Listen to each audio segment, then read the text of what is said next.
We put on a panel event today. I chose pretty much the panelists in terms of their popularity in the area. On behalf of the Kensington team, I would like to welcome you to the Kensington family to share in the discussion with our caregiver decision-making panel. Just a statistic is that if a married couple is age 65, there's about a 25% chance that one of them will live till 90. People in general do not know what they don't know. They're not familiar with the resources that are available to them, and they struggle trying to figure out how to get the right support and care for their loved ones. So these are really important events for the community. The speakers spoke specifically about little things that we normally don't think about.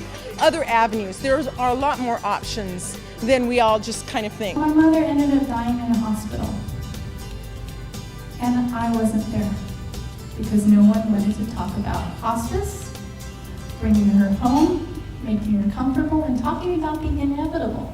Talking about hospice isn't necessarily an exciting topic, but it is necessary and it is realistic and in support of deciding how you want to choose your end of life. She had us take a moment of meditation to think about ourselves or a family member. I thought of my mother and picture their last moments and how we would want that to be.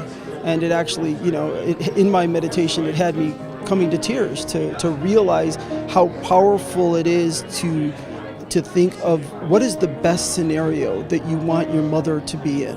And 9 times out of 10, it's in your home, surrounded by family and friends, and that's what the Kensington is going to be for a lot of these residents.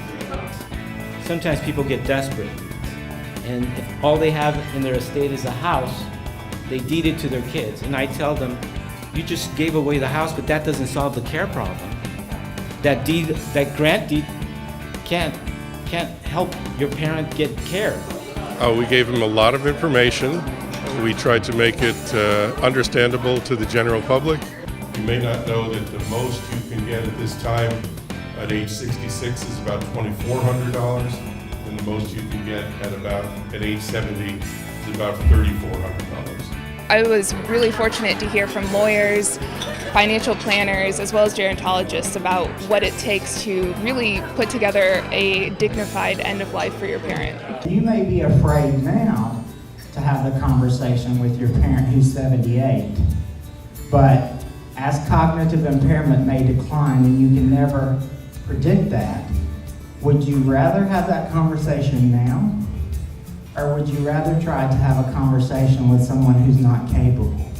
This event was very successful. It provided an open forum and some education for adult caregivers to come and have a nice meal and ask questions. I sat at one of the tables with some of the clients who came, and we had a wonderful time. I was able to share some personal information about myself and also about them and what they were going through as far as placing their parents in an assisted living.